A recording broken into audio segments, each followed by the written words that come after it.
Guys? I hope you're doing well, having a good day today. We're going to continue in our literature. So if you want to take your literature book and open up to page 571, we're going to finish up Robert Frost today and then talk about a couple of other poets. So we're looking at Mending Wall today on page 571.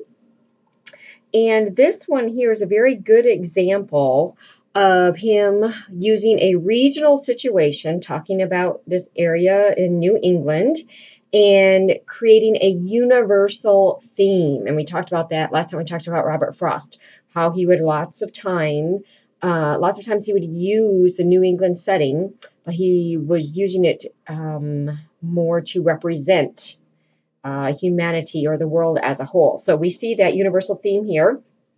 Coming out, a couple of themes that we see in here: individuality versus conformity from a personal standpoint. But we also see a bigger theme. We see isolationism versus internationalism. Do we need to stay isolated as a country, or should we be involved in international affairs? So we see this simple poem, Mending Wall, a lot of different things going on here, a lot of meaning. So let's look at this. You'll see as we read it that the wall really grows to mean represents something more than just a fence. Okay, look at the first line. Something there is that doesn't love a wall. Now think about that even in your own life. How do you feel when there are rules or walls put up around you? Isn't our initial reaction that we don't like it? We want to push back against it.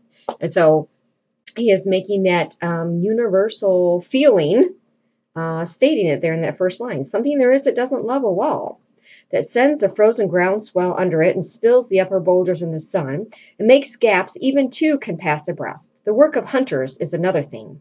I have come after them and made repair where they have left not one stone on a stone. But they would have the rabbit out of hiding to please the yelping dogs. The gaps, I mean. No one has seen them made or heard them made, but at spring, mending time, we find them there. I let my neighbor know beyond the hill, and on a day we meet to walk the line and set the wall between us once again. We keep the wall between us as we go, to each the boulders that have fallen to each, and some are loaves, and some so nearly balls we have to use a spell to make them balance.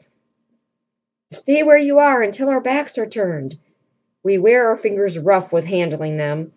Oh, just another kind of outdoor game, one on a side. It comes to little more. There where it is, we do not need the wall. He is all pine, and I am apple orchard.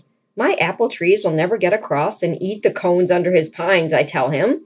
He only says, good fences make good neighbors. Spring is the mischief in me, and I wonder if I could put a notion in his head. Why do they make good neighbors? Isn't it where there are cows? But here there are no cows. Before I built a wall, I'd ask to know what I was walling in or walling out, and to whom I was like to give offense. Something there is that doesn't love a wall. Notice how he repeated that first line. That wants it down. I could say elves to him, but it's not elves exactly, and I'd rather he said it for himself. I see him there, bringing a stone grasped firmly by the top in each hand, like an old stone savage armed. He moves in darkness, as it seems to me, not of woods only, and the shade of trees. He will not go behind his father's saying, and he likes having thought of it so well, he says again, good fences make good neighbors. So the speaker of this poem is looking at the wall and thinking, why do we need this? We don't need a wall. I have an apple orchard. He has pine trees. It's not like the trees are going to come after each other. We don't have cows or anything that's going to wander into each other's pastures. We don't need a wall. But notice what the neighbor says twice. Good fences make good neighbors. But does the neighbor have a reason for saying that? No, he's just saying it because that's what his father said. And he won't go behind his father's saying, as the poet says. So this neighbor, is just going by tradition. And the speaker is opposed to these barriers that separate people unnecessarily. And maybe you're feeling that way right now with this pandemic and this lockdown and quarantine and the government has kind of put up walls around us, haven't they? Telling us to stay inside and social distance and all that kind of thing. And maybe to you, you feel like that's a wall that you don't like, and you don't want that wall to be there, right? So you kind of get how he's feeling in this poem. Okay, the next one we'll look at is called Birches. And I will play a recording for you of Robert Frost reading his poem Birches. But as we're reading it, I want you to notice that it's kind of broken up into 3 sections, okay? The first 20 lines, he's describing birch trees and kind of what they look like and what they do. And then the second section, the middle section, those middle 20 lines, describes the life of the boy and how he acts with the birch tree and the relationship there. Then the last 20 lines is his comment on life. And remember, Robert Frost would do that. His poems, he tried to teach a lesson or make some observation or comment about life. And he definitely does that in this poem. So notice the 3 sections. See if you can figure out, there's a couple things I want you to look for in here. A swinger of birches is a metaphor for something. And I want to see if you can figure out what that is. And secondly, I want you to answer this question. When does he dream of going back to be a swinger of birches again? Okay, like he was when he was a boy. So those are some things I want you to watch for as we are listening to Robert Frost read his poem, Birches. When I see birches bent to left and right across the lines of straighter, darker trees, I like to think some boy's been swinging them. But swinging doesn't bend them down to stay as ice storms do. Often you must have seen them loaded with ice a sunny winter morning after a rain. They click upon themselves as the breeze rises and turn many-colored as the stir cracks and crazes their enamel.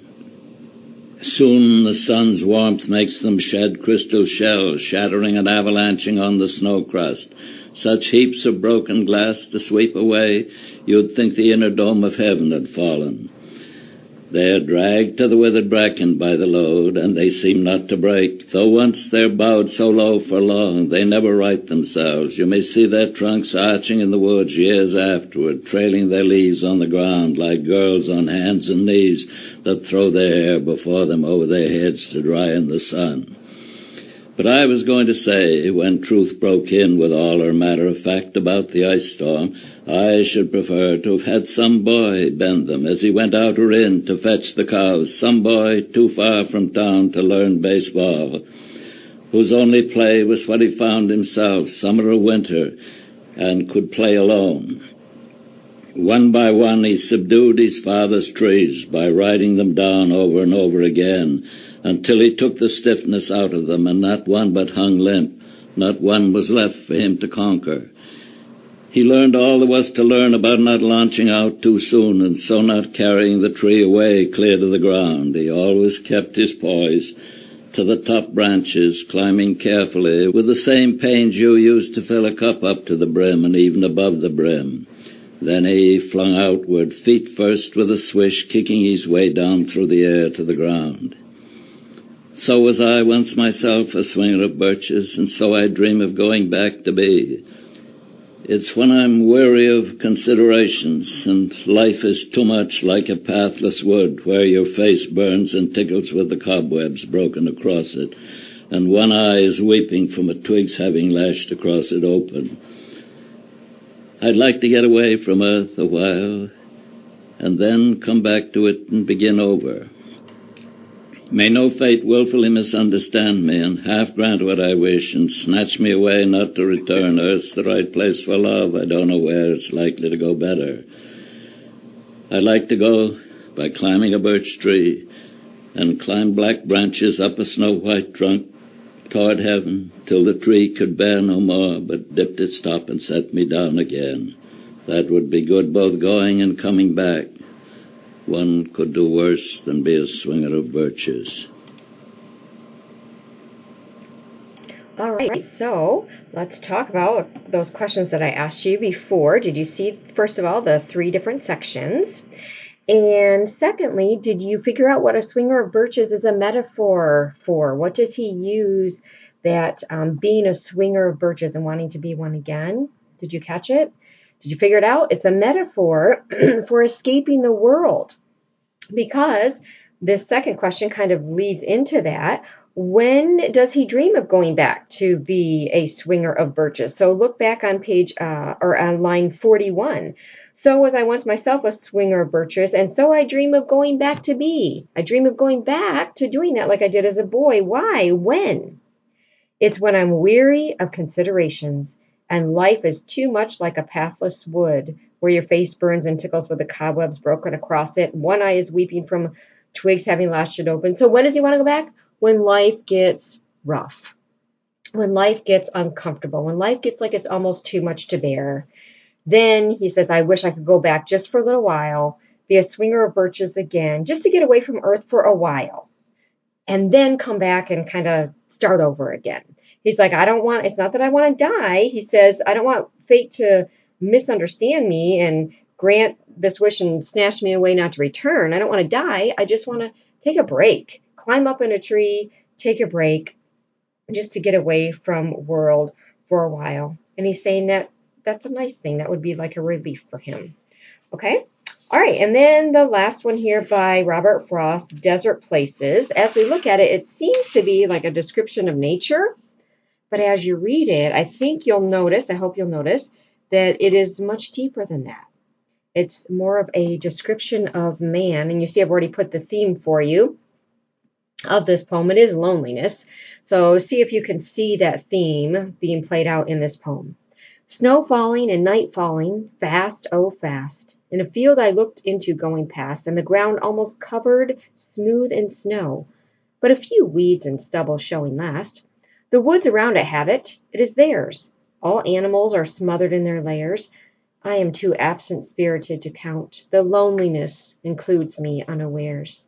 And lonely as it is, that loneliness will be more lonely ere it will be less.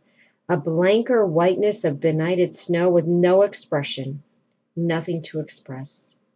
They cannot scare me with their empty spaces between stars, on stars where no human race is. I have it in me so much nearer home to scare myself with my own desert places. So you see that word lonely, loneliness, 4 times there between stanzas 2 and 3, and that blanker whiteness of the snow with no expression. He's so lonely.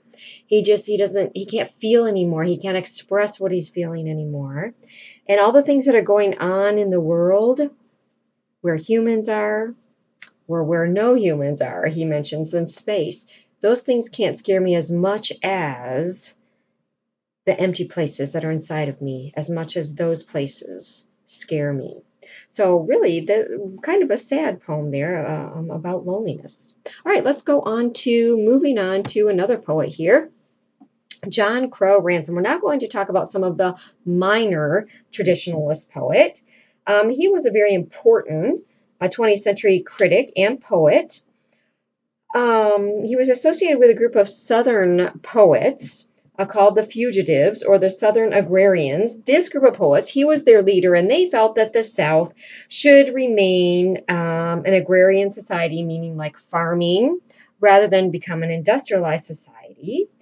They defended the Southern way of life and thought, and he became the chief spokesman for this called New Criticism, this way of thinking.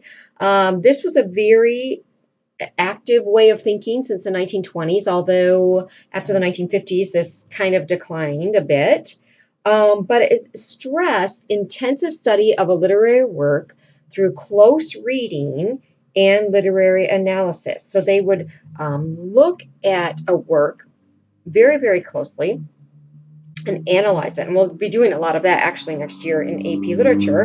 But they rejected the earlier critics' interest in the mind and the personality of the poet and the sources and the history of ideas and political and social implications. They didn't want to be interested in all that. They just want to look at the work itself and analyze the work itself and look at it very closely. And this school of thought just kind of declined in importance after the 1950s. But His poems are usually pretty serious in content, but they do contain a little bit of wit and irony in them.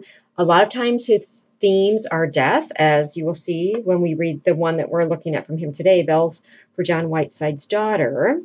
Other themes he would talk about would be like the decline of the South after the Civil War, the contrast between rural life and city life, between chivalry and commercialism. Some people have called his work unsentimental, tough minded. And you'll see that as we look at this, the death of a daughter, you would think that's a very sentimental, very sad, horrible thing. But you'll notice his treatment of it is very unsentimental. It is not dripping with sentiment and tears, and you'll see that as we look at it. So let's look at it. This was published in 1924, and it's a very good example of his unsentimentality. Okay, his emotions are in check, even at the death of this child.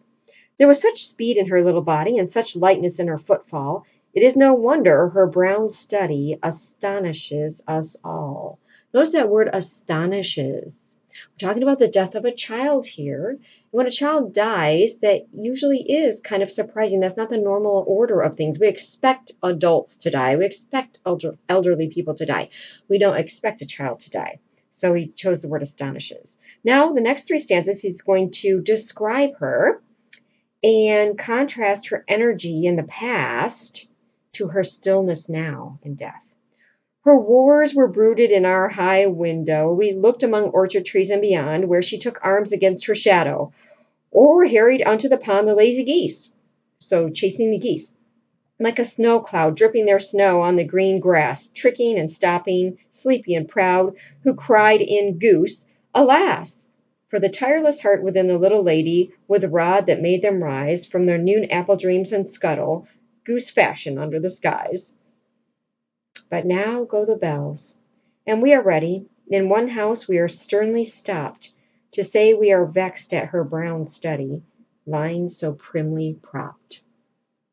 So, talking about a child's death, but you see how it's unsentimental. It's not really dripping with sentimentality, pulling at heartstrings, although it does in a way, especially the last stanza. But even then, he's just saying, you know, we're ready to see her, even though it is kind of bothersome to see her lying there dead when we think of her being so alive.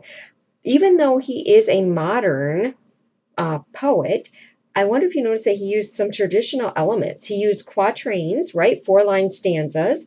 He used a rhyme scheme, even though it wasn't perfect rhyme. A lot of it was kind of approximate rhyme. He used repetition. He used alliteration. Did you see any alliteration in the poem? Look at stanza 4. See if you can find any. Do you see any there? We have little lady, rod, rise. How about the next stanza? Stanza 5.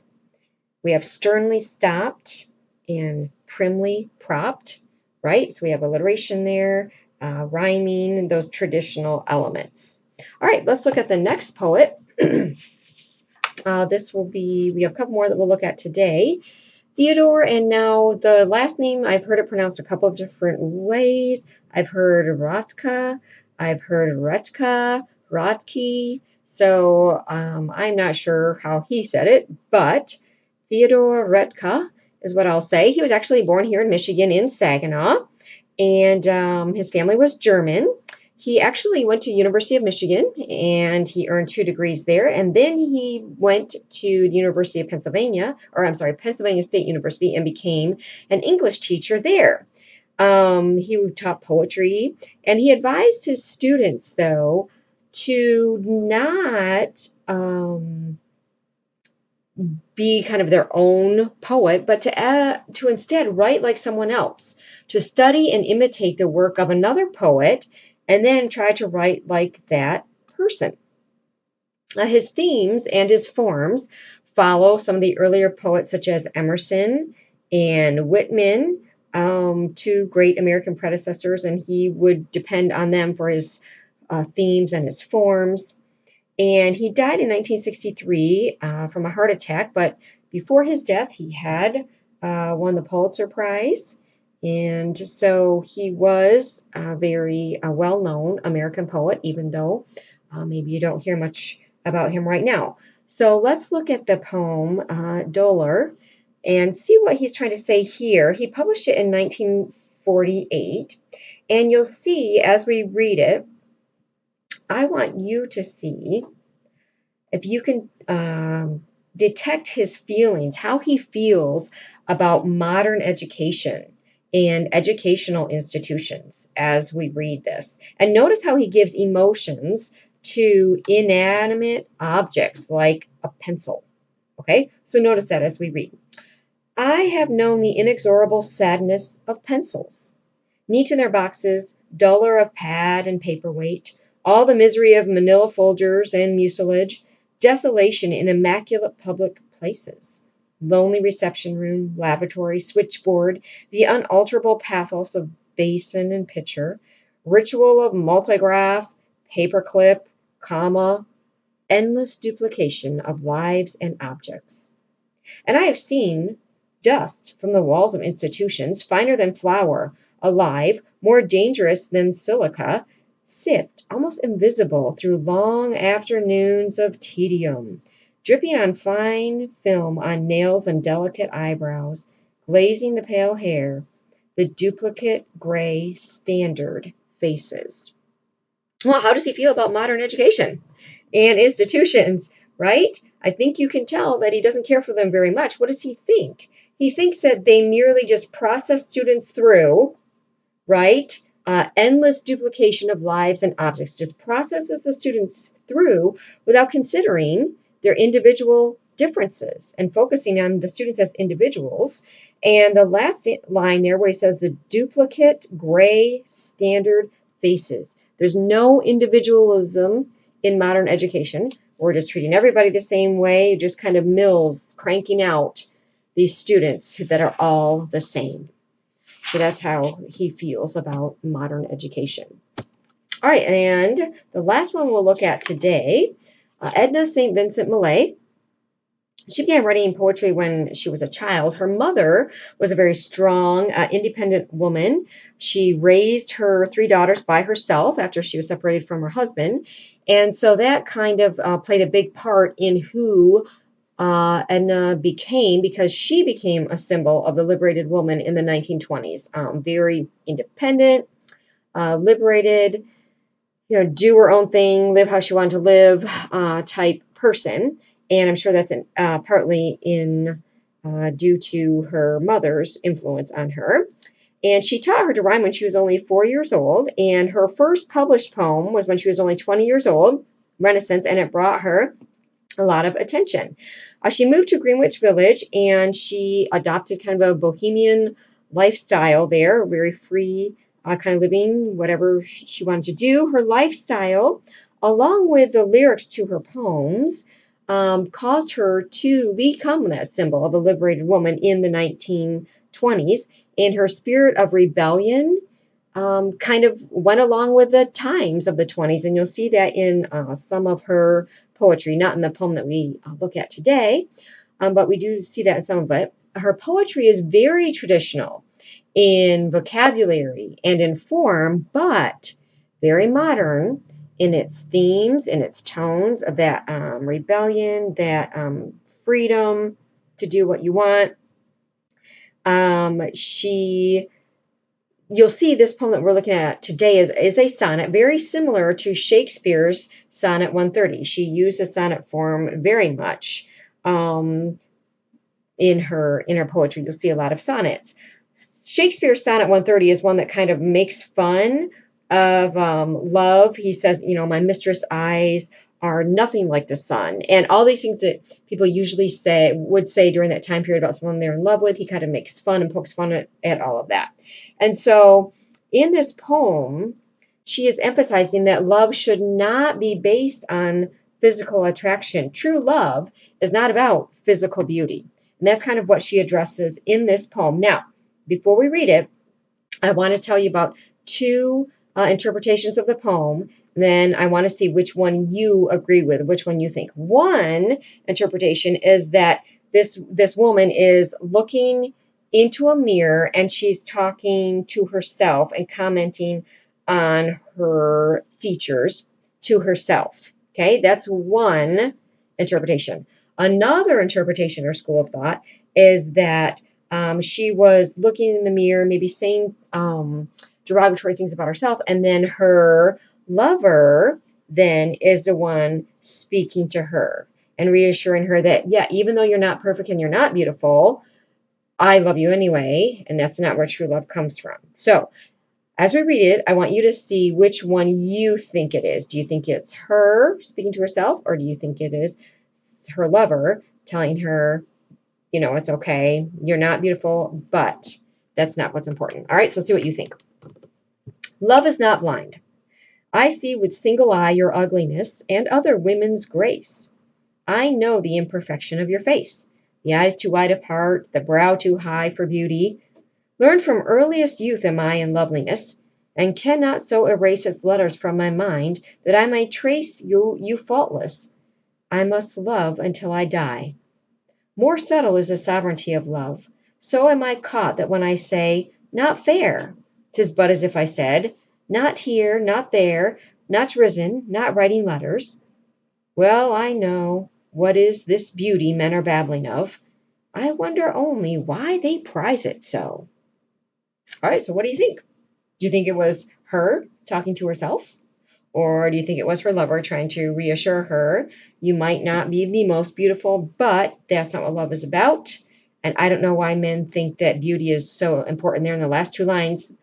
The speaker is wondering why are we so caught up on beauty? Why do we prize it so much? Okay.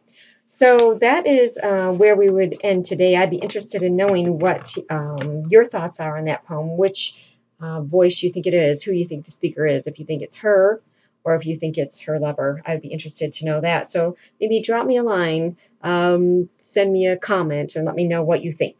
So that's where we'll end today, and we will pick up next time that we do literature with W.H. Auden.